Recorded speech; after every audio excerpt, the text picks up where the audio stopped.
इस देश के अंदर जब भी बड़ा दंगा हुआ होगा वो सारे दंगे कांग्रेस के समय में हुए हैं। आप सूची उठा के देख लो। राहुल गांधी के बारे में मैं बता दूं, बड़े इत्तेफाक आपको। अच्छा, एक चीज सुन के जाइए। एक इत्तेफाक देखिए, एक फिल्म आई थी, फिल्म का नाम था मेरा नाम जोकर। कब रिलीज हुई थी? 1970 ईस्वी में। राहुल गांधी का जन्म कब हुआ? 1970 ईस्वी में। और उसमें देखिए, मेरा नाम जोकर फिल्म में का जो कैरेक्टर है उसका भी काम हंसाने का, और राहुल बाबा का भी काम है हंसाने का। जो तुमने ये क्या कहते हैं, मस्जिद बनाई मंदिरों को तोड़कर, मस्जिद बनाई मंदिरों को तोड़कर, क्या मस्जिद बन नहीं सकती थी मंदिरों को छोड़कर?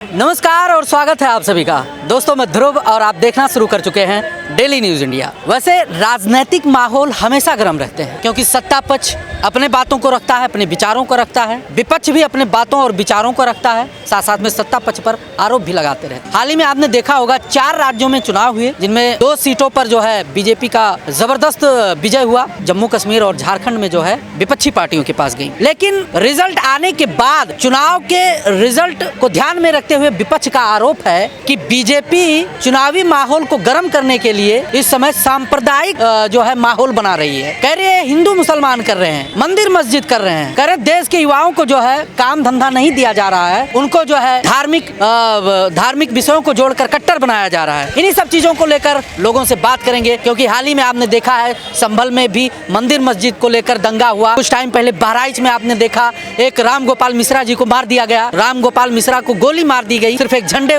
जो है उखाड़ने के चक्कर में या उतारने के चक्कर में। तो बहुत माहौल जो है एक हिसाब से देखा जाए तो कई प्रकार से बनते हुए नजर आ रहे हैं। तो हम चाहेंगे कि आखिर लोगों का मानना क्या है। क्या नाम है सर? रमेश नारायण झा। और रमेश जी, जैसे अभी तक जो माहौल रहा देश का, वो अपने हिसाब से अगर कांग्रेस कहती है, बताती है तो कहती है कि भाईचारा था, लेकिन जब से बीजेपी आई है तब से जो है चारों तरफ माहौल गर्म होता जा रहा है, हिंदू मुसलमान को लेकर, सांप्रदायिकता को लेकर के। मैं एकदम बिल्कुल पूर्णतः मैं स्वीकार करता हूँ। जो 2014 के बाद इस देश में हिंदू मुस्लिम हो रही है। अच्छा। इससे पहले केवल इस देश में मुस्लिम की तुष्टीकरण की राजनीति होती थी, और उसके बाद से हिंदू की और मुस्लिम दोनों की हुकूक की बात हो रही है। मैं कहता हूं जो ये राहुल गांधी और ये इस तरह की जो विपक्षी पार्टी है, ये विपक्षी पार्टी, एक चीज बताइए, मल्लिकार्जुन खड़गे, यही मल्लिकार्जुन खड़गे है जो एक जनसभा में जब बैठा हुआ था, जब तिलक किया गया था, तो तिलक करने के बाद टिश्यू पेपर मंगवाकर अपना तिलक पोंछ लेते हैं। इसका मतलब कहीं ना कहीं तू सनातन विरोधी हो। दूसरा, आपने एक जगह जनसभा में देखा होगा जो उन्होंने कहा था 2024 में अगर बीजेपी की हुकूमत आती है तो समझ जाना इस देश में फिर से सनातन की हुकूमत आएगी। यही मल्लिकार्जुन खड़गे ने बयान दिया था। इसका मतलब ये तुम लोग इस देश की संस्कृति व्यवस्था को नष्ट करने का काम करते हो। अभी सोनिया गांधी पार्लियामेंट में गई थी, फिलिस्तीन लिखा हुआ एक बैग लेकर जाती है। तुम्हारा क्या एजेंडा है? किस और ये ओवैसी पार्लियामेंट में खड़े होकर जय फिलिस्तीन का नारा लगाता है, क्या एजेंडा है? लेकिन बांग्लादेश पर बोलने वाला आज इस देश में देख लीजिए, एक भी विपक्षी पार्टी बांग्लादेश में जो हिंदुओं के साथ जो इस तरह की कुकृत्य हो रहा है उस पर बोलने वाला कोई नहीं है। लेकिन फिलिस्तीन का पर संभल में, उत्तर प्रदेश में कह रहे हैं कि एक समुदाय विशेष को टारगेट करके उत्तर प्रदेश सरकार जो है एक्शन ले रही है। ये भी तो सवाल खड़ा होता है। एक संवैधानिक पद पे बैठे हैं योगी जी हमारे, कहते हैं बटोगे तो कटोगे। एक मुख्यमंत्री का ऐसा बोलना सही है? आप एक चीज बताइए, बचपन में हम लोगों को क्या सिखाया गया है? पढ़े होंगे ना कहानी, एक बन के रहो, एक क्या कहते हैं, ये लकड़ी का एक छोटा सा टुकड़ा देता है जो तोड़ने के लिए, और उसके बाद फिर एक गठरी देता है जो इसको तोड़ कर दिखाओ। मतलब एकता बनाकर रखो, एक बन के रहो। अगर नहीं बन के रहोगे तो तुम काटे जाओगे, बटोगे तो कटोगे। अब दूसरी बात कैसे? हम लोगों ने अपने आप को बांट लिया था, इसलिए हिंदुस्तान कट चुका है 3 टुकड़े में। अगर अभी भी वक्त है, नहीं सुधरोगे, नहीं समझोगे जो कौन तोड़ने वाला है, कौन टुकड़े टुकड़े करने वाला, अगर नहीं समझोगे तो ये लोग बांट के रख देगा और काट कर रख देगा। मैं कहता हूँ इस देश में क्या लगता है, बटने कटने वाली जो बात हो रही है, एक रहोगे सेफ रहोगे वाली जो बात हो रही है, सहमत है इससे? आपको क्या लगता है? आप सहमत हैं या नहीं? अरे हम तो सहमत हैं। आप एक रहोगे तो तोड़े जाओगे, और मुट्ठी बन जाएगी तो आप प्रहार कर सकते हो। ये तो योगी जी ने नारा दिया देश के लोगों के लिए।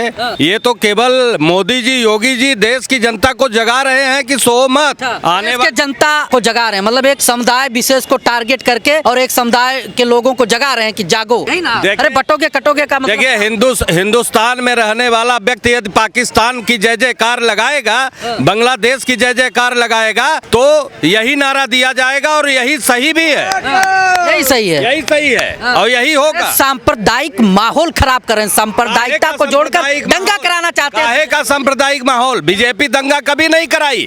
इस देश के अंदर जब भी बड़ा दंगा हुआ होगा वो सारे दंगे कांग्रेस के समय में हुए हैं। आप सूची उठा के देख लो। संभल दंगा क्या है? कह रहे हैं कि मिली भगत नहीं, अखिलेश यादव कह रहे थे चुनावी परिणामों को दबाने के लिए संभल में दंगा। संभल दंगा नहीं है। ये आप एक बात बताओ, हिंदू मंदिर बंद है, वो किसी समुदाय के कारण बंद है, तो वो सही है क्या? वो सही है? नहीं सही क्या? अगर क्यों बंद है भाई? धार्मिक स्थल है तो नहीं बंद होना। तो किसने बंद किया है? अखिलेश यादव की सरकार ने बंद करवाया था। अच्छा। अखिलेश यादव मंदिरों को उत्तर प्रदेश में दबाने का काम कर रहे थे।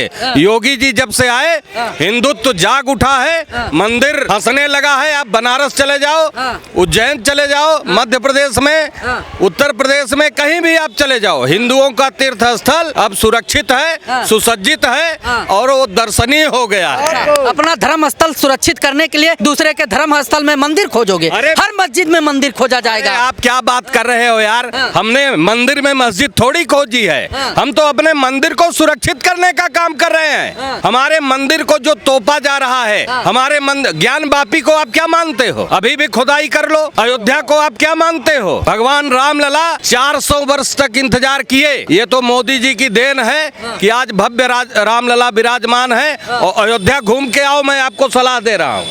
अयोध्या घूम के आए। अब अयोध्या के तौर पे देश में जितने मस्जिद हैं सब तोड़ के मंदिर बना दिए जाएंगे। कौन कह रहा है?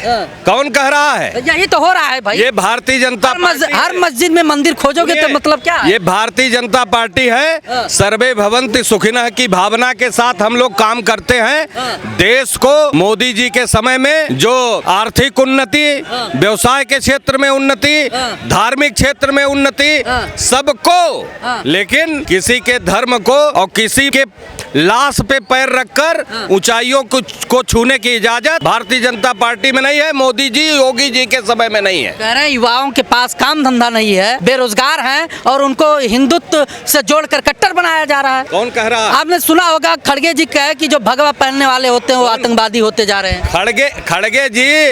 खड़गे जी का मानसिक संतुलन ठीक नहीं है। कोई भी कांग्रेस के राष्ट्रीय अध्यक्ष है, अरे बड़ी पार्टी है कांग्रेस। आप कह रहे हो कि हाँ, मानसिक संतुलन? राहुल बाबा बोलते हैं कि आलू पेड़ में लगता है, तो आप उनके बयान पढ़िए। हाँ, विपक्ष है राहुल गांधी, कोई गलत बात थोड़ी ना। अरे आलू पेड़ में लगता है क्या? एक चीज राहुल गांधी के बारे में मैं बता दूं, बड़े इत्तेफाक आपको। अच्छा, एक चीज सुन के जाइए। एक इत्तेफाक देखिए, एक फिल्म आई थी, फिल्म का नाम था मेरा नाम जोकर। कब रिलीज हुई थी? 1970 ईस्वी में। राहुल गांधी का जन्म कब हुआ? 1970 ईस्वी में। और उसमें देखिए, मेरा नाम जोकर फिल्म में का जो कैरेक्टर है उसका भी काम हंसाने का, और राहुल बाबा का भी काम है हंसाने का। देश के नेता प्रतिपक्ष, नेता विपक्ष को आप जो है हंसाने का आप जोकर से जोड़ रहे हैं। बिल्कुल, उनका देख लीजिए ना किस समर्थन उनको मिला है, तब संसद में नेता विपक्ष। तो उनका बयान देख लीजिए ना किस तरह की बयान देते हैं इस देश में। मैं कहता हूँ, अभी मल्लिकार्जुन खड़गे की बात कर रहे थे। मल्लिकार्जुन खड़गे जो है किस तरह के बयान देते हैं, और ये लोग किसके साथ जाकर खड़े होते हैं? जो उन लोगों के साथ जो कहता है जो सनातन धर्म इस देश में वायरस है, उसके साथ जाकर खड़े होते तुम लोग। और उसके बाद कहते हो जो तोड़ने की राजनीति कौन कर रहा है? बीजेपी कर रहा है। तोड़ने की राजनीति हमेशा से तुम लोग करते हुए आए हो, और तोड़ने की राजनीति तुमने किया। मैं कहता हूँ, विपक्ष की नेता बनके राहुल गांधी ने जब विपक्ष का नेता बनके पार्लियामेंट में गया था, तो उसका काम था जो इस देश में जनमानस की समस्या को उठाना, बेरोजगारी की मुद्दा उठाना, महंगाई की मुद्दा उठाना। लेकिन जाकर पार्लियामेंट में क्या करने चला गया था? क्या बयान जाकर दे रहा है? बयान जाकर दे रहा है जो लोग अपने आप को हिंदू कहता है वो हिंसक होते हैं। ये क्या इस तरह का बयान देना तुम्हारा काम था? विपक्ष का नेता था। योगी जी भी तो विधानसभा में कहते हैं तुम लोग कन्वर्टेड मुसलमान हो। अरे ठेस पहुंचाना है कि नहीं है?